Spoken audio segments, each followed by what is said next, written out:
Welcome to a deep dive into really an absolute gem from the archives, Giverny Capital's 2003 annual report. Yeah, this one's special. It really is. It's Yeah. not just some dry financial document. It's their 10th anniversary letter, penned by Francois Rochon himself, president, portfolio manager. And it packs in a decade of performance, sure, but more than that, just timeless wisdom. Exactly. Our mission today is to kind of cut through the numbers, extract the real nuggets of knowledge here so Yeah. you can, shortcut your way to being better informed. Mm-hmm. You'll see why a letter from way back in 2003 is still incredibly relevant for any investor today. And what's fascinating, I think, isn't just the eye-popping returns, though they are impressive. Oh, yeah. It's Rochal's really candid discussion of market psychology, right?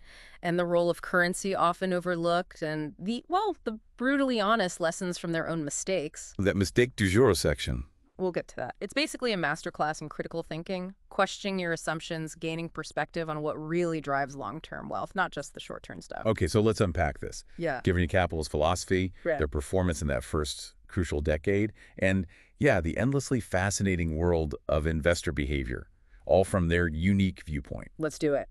And speaking of performance, Yeah. we talk about investing as a long game, but Giverny's first decade, that really put it to the test. What does that 10th anniversary report actually show, track record-wise?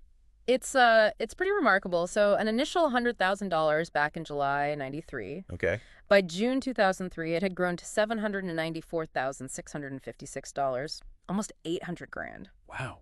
Yeah, that translates to an annualized return over 21%, which, crushed their benchmarks 11%. And the S&P 500, too. By a full 10 percentage points. I mean, performance like that would put them easily in the top 1% of North American money managers. That's huge. And their goal looking forward, which I find really insightful, was actually to keep adding 5% annually above the market indices.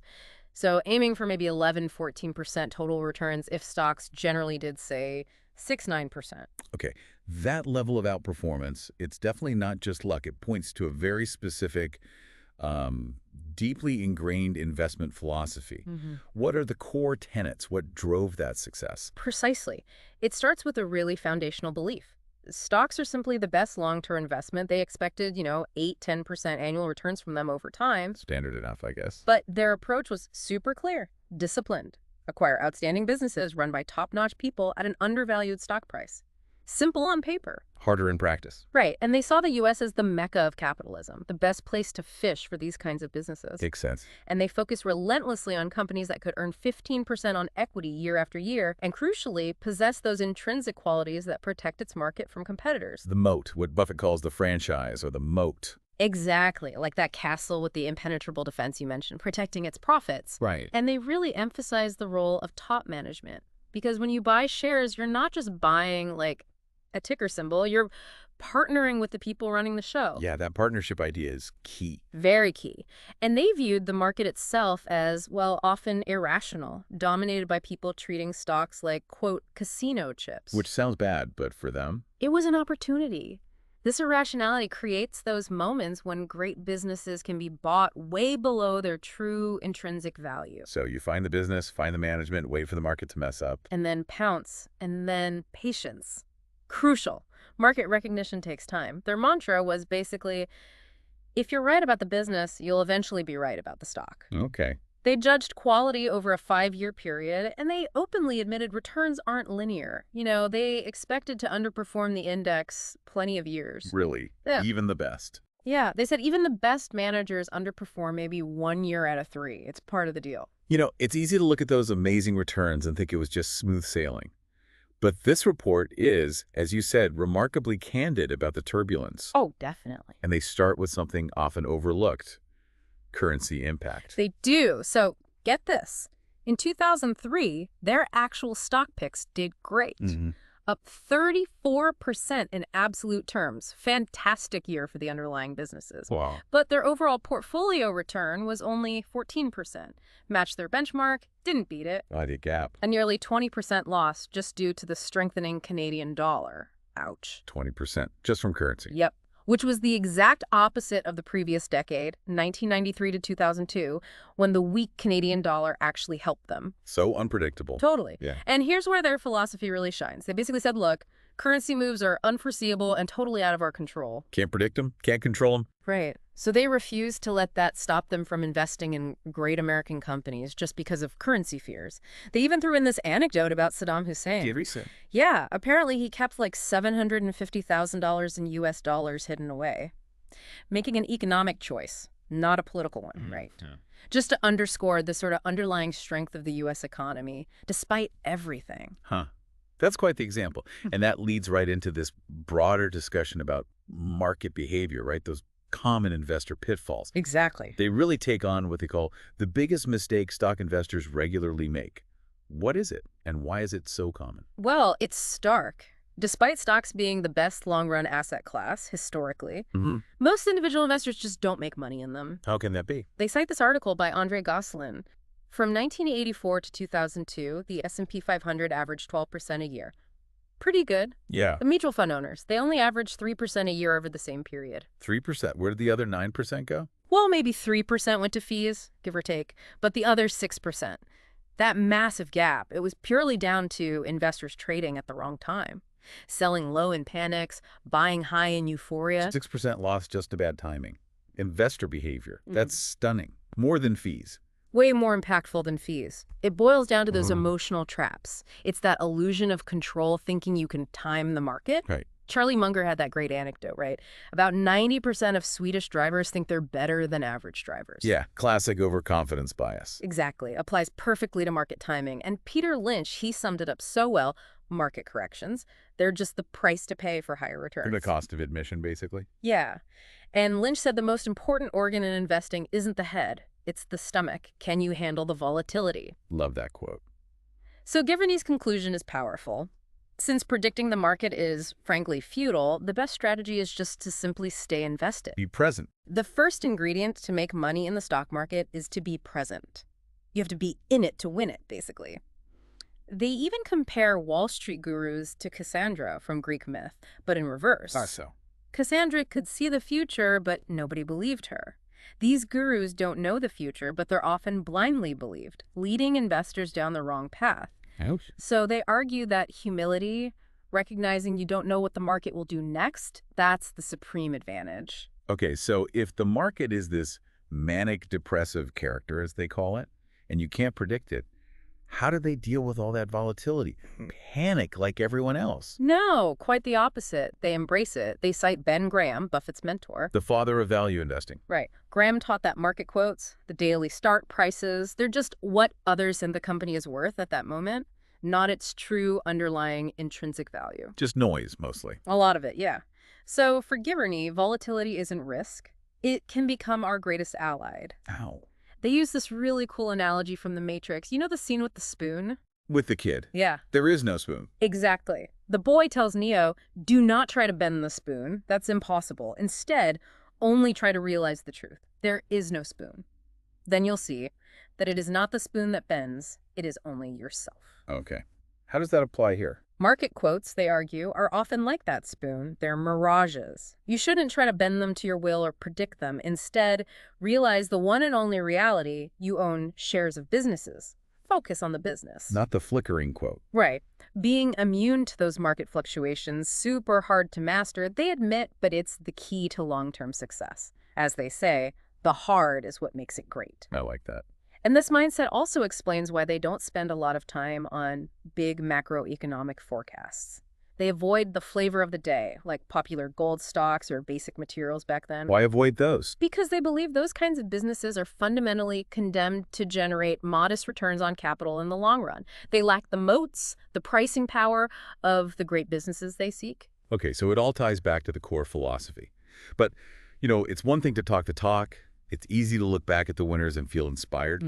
Where Giverny really stands out, I think, is its radical transparency, especially about their stumbles, their mistakes. Yeah, they don't hide them. These aren't just errors, they're like battle scars that offer the most profound lessons. Let's dig into what they call their mistake du jour.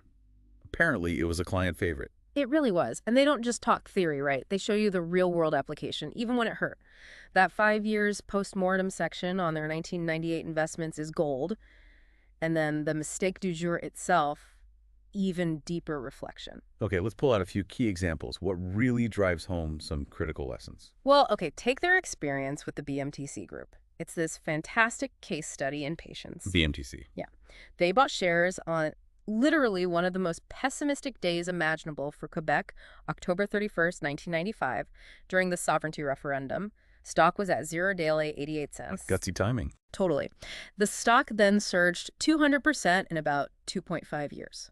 Great start. Nice. Then it did absolutely nothing for 3 solid years. Flatlined. Even though the business itself was doing great, PE ratio got down to like 4x in 2000. 4 times earnings. And the stock didn't move. Nope. They needed serious patience for those 1,000 days of standstill, as they called it. 1,000 days. Wow. But then, starting in 2001, it just took off, went up 6-fold in the next 3 years. The total return from that initial purchase, 1,400%. 1,400%. That's incredible. Incredible. And it perfectly illustrates that Charlie Munger quote, right?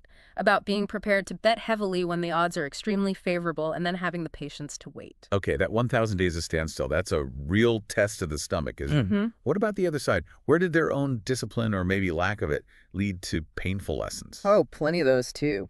Let's start with their bronze medal mistake. Not buying Stryker back in 1998. Not buying. How's that a mistake? Well, the stock was down 40%. Looked interesting, but it had high debt from a recent acquisition, which violated one of their rules. So they passed. Discipline. Discipline, yes. But over the next 5 years, Stryker's earnings tripled, they paid down the debt, and the stock went up 5-fold. Ouch. Missed a 5-bagger. Exactly. And the lesson Giverny took, and they state it so well, discipline is to respect one's rules, wisdom is to know when to break them.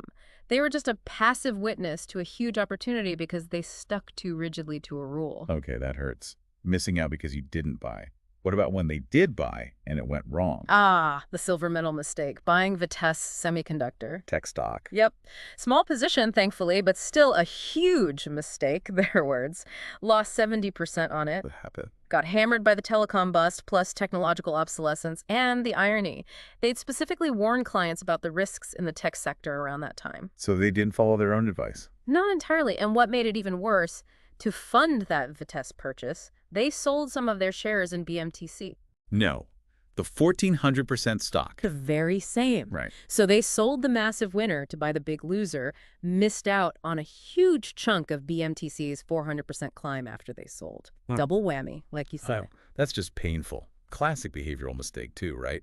Chasing something new. Totally. Highlights the danger of chasing, even in a small way, what seems exciting at the expense of what you already know works. Okay, so that's bronze and silver. What earned the gold medal for biggest regret? This one's a killer. Not buying eBay. eBay, really? Yeah. They discovered it super early, like 1997, saw the potential huge market without limit, a revolution in trade, growing 33% a month back then. Insane growth. It IPO'd at $2. Yeah. Then later, in the tech wreck of late 2000, early 2001, the stock crashed from $58 down to $14. Okay. And $14 was their target price. They'd done the work, figured out what they thought it was worth. So they bought it then? Finally got their price. No. They were motionless, froze.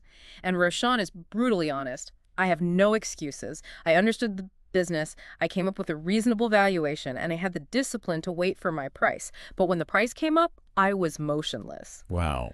Just paralysis. Complete paralysis. It wasn't a failure of analysis or valuation. It was purely emotional. Couldn't pull the trigger at the moment of truth. Huge opportunity missed. That's maybe the most valuable lesson of all. Understanding isn't enough. You have to act.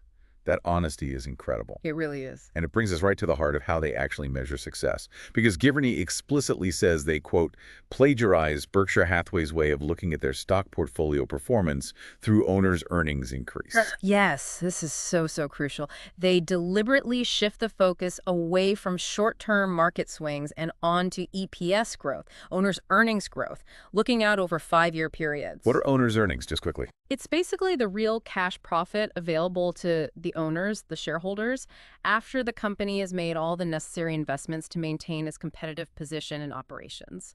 It's a Buffett favorite, seen as a truer measure of profitability than just reported EPS. Got it. So how did that look in 2003? Well, remember, their stocks were up 34% that year. Their owners' earnings across the portfolio were up 30%, very closely aligned, and their median return on equity was a healthy 18%. So the underlying businesses were performing. Exactly. And their longer-term analysis showed their portfolio had beaten the S&P 500 by about 8% per year. 17% is 9%, precisely because their chosen companies grew their intrinsic value, their owners' earnings, at a similar higher rate. The stock performance followed the business performance, eventually. Eventually, but, and this is key, they showed that in the short term, huge gaps can appear between market performance and the underlying intrinsic performance. Like in 1999, 2000, 2002, 3 out of the 8 years, they looked at the market actually undershot the intrinsic performance of their companies. So the stocks did worse than the businesses for a while. Yep.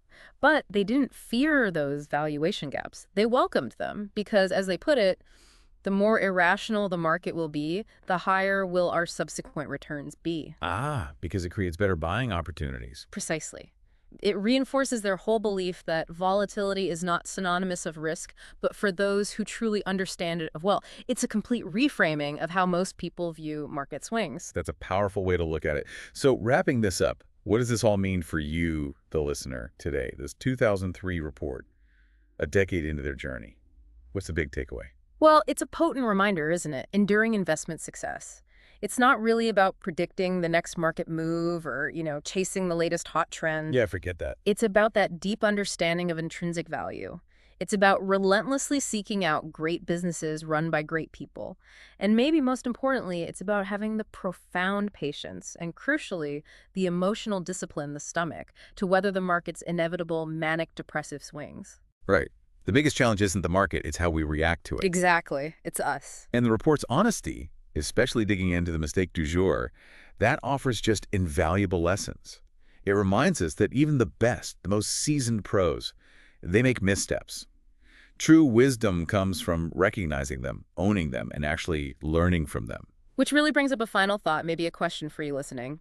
If Peter Lynch is right and the stomach truly is the most important organ in investing, what specific practices can you adopt, maybe starting today, to strengthen your own emotional resilience?